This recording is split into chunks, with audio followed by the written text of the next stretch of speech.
Welcome to datascience.show, the podcast where data science meets executive leadership. We talk with top AI and analytics thought leaders about turning data into real business impact. If you're a C-level leader or data expert shaping the future, you're in the right place. Welcome to datascience.show. I'm Mirko, where data science meets leadership. Today, AI on the balance sheet. How do you turn model risk into enterprise risk management language that a board, CFO, and audit committee can use to make funding, insurance, and accountability decisions? Spoiler, it starts with dollars, timelines, and one simple mini case. Picture this. It's the closing week of a $200 million quarter. A pricing model quietly introduced a systemic bias and underpriced a key product line.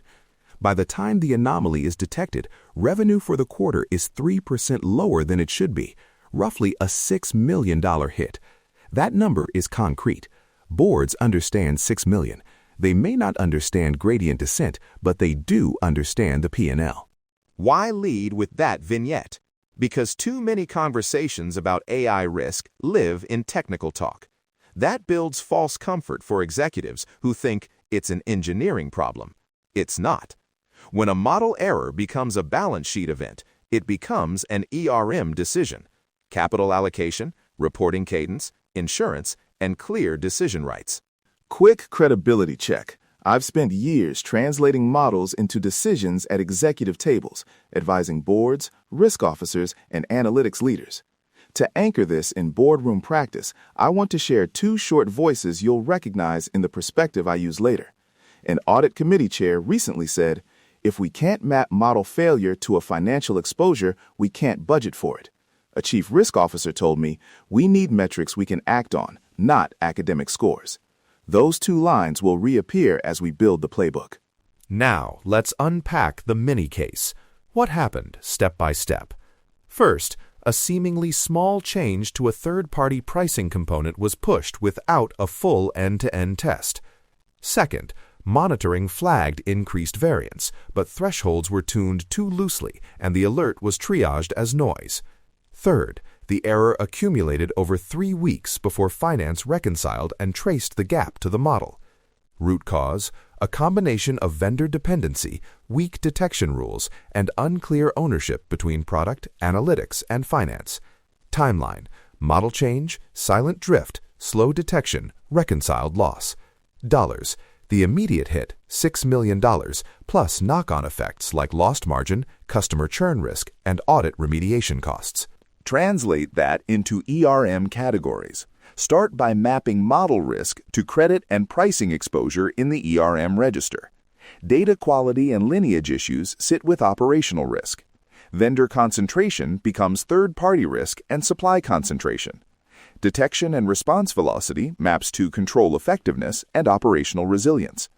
A one-page AI risk heat map should show, for each ERM axis, the probability, potential financial impact, and turret detection latency. The goal is simple. Let the board see where AI introduces new exposures relative to familiar ERM buckets. Metrics, but in plain English. Boards want signals they can act on. Here are the core ones I recommend, with a quick translation and example for each. First, business impact buckets. Tag model outputs by the P&L lines they materially affect: revenue, margins, regulatory penalties. Example: this pricing model touches revenue and margin, so it's a high-impact bucket. Second, loss velocity. What is loss velocity? It's how fast an error converts to a dollar loss. In our case, the model drift caused a $6 million loss over 3 weeks. That's high loss velocity. Third, concentration risk. How many critical functions rely on a single model, team, or vendor? If one supplier goes down, what percentage of revenue is at risk? Fourth, detection latency. Time from model deviation to actionable detection. If detection latency is measured in weeks for revenue-impacting models, you need stronger controls. Fifth, simple thresholds. Use numbers that resonate. For example, detection latency under 24 hours for high-impact models, concentration less than 20% on any single vendor for core pricing. Those thresholds are negotiable, but boards need something numeric to discuss. Controls, transfer, and insurance. Match choices to appetite. 3 levers: accept, mitigate, transfer. Accept is fine for low-impact, low-velocity use cases. Mitigate when the exposure matters, but you can reasonably reduce it. Stronger testing, shadow deployments, automated rollback. Transfer when the residual risk is material and insurable. Vendor SLAs, cyber and model insurance clauses, or even contractual indemnities. Practical negotiation points for vendors, clear rollback rights, audit access to model change logs, transparent retraining schedules, and liability ceilings tied to measurable KPIs.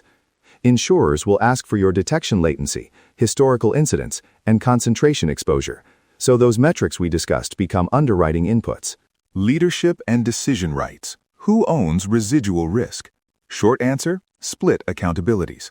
The data science team owns model performance and testing hygiene. Product and ops own deployment and runbooks. Finance owns dollar reconciliation and impact measurement. Risk, or the CRO, owns the ERM register and communicates residuals to the board.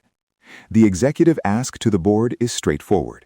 If you see a gap in controls, convert that gap into a prioritized budget ask with a clear owner and deadline. That turns a technical backlog into a capital allocation decision, and boards understand capital allocation. What can you do in the next 30 to 90 days? Here's a prioritized playbook that produces board-ready artifacts fast. Day 0 to 30. Inventory your high-impact models and tag them by P&L exposure. Produce a one-page heat map that maps probability, impact, and detection latency. Day 30 to 60. Run a targeted stress test on the top 3 high-impact models, a scenario that dollarizes potential loss and tests detection. Day 60 to 90. Assemble an evidence pack for audit or regulators. Change logs, test results, vendor contracts, and a remediation plan with owners and budget estimates. If you want to skip the template work, download the AI ERM board pack I put together. A one-page heat map, an Excel metric template, and a 30 to 90-day checklist to take to your next audit committee. A quick look ahead. As AI becomes core infrastructure, this mapping should scale into standard ERM workflows. That means automated telemetry feeding your ERM dashboard, clear contractual standards with vendors, and an expectation that model metrics are part of quarterly risk reporting. This avoids the one-off Scrabble and makes AI risk a repeatable capital decision. Before we close, 3 board-ready actions you can use immediately. 1. Produce the one-page heat map for your top 5 models and take it to the next audit committee meeting. 2. Measure detection latency and set a threshold for high-impact models. Aim for under 24 to 72 hours, depending on business context. 3. Convert the top control gaps into prioritized budget asks with named owners and timelines. Those are practical, not theoretical. If you want this in a ready-to-use form, download the AI ERM board pack, one-page PDF heat map, Excel metric template, and a 30-90-day checklist designed for audit committees and boards. Use it to turn model risk from a technical conversation into a funding and governance conversation. That's the difference between models and value. Thank you for listening to datascience.show. If this episode helped you think about AI risk differently, share it with a CFO, CRO, or audit chair, and download the board pack to get started. I'll be back with more focused executive-first episodes. Less hype, more impact. Thanks for listening to datascience.show. If you found value in this episode, subscribe, share it with your network, and join us next time as we explore how data science drives smarter decisions and better business outcomes.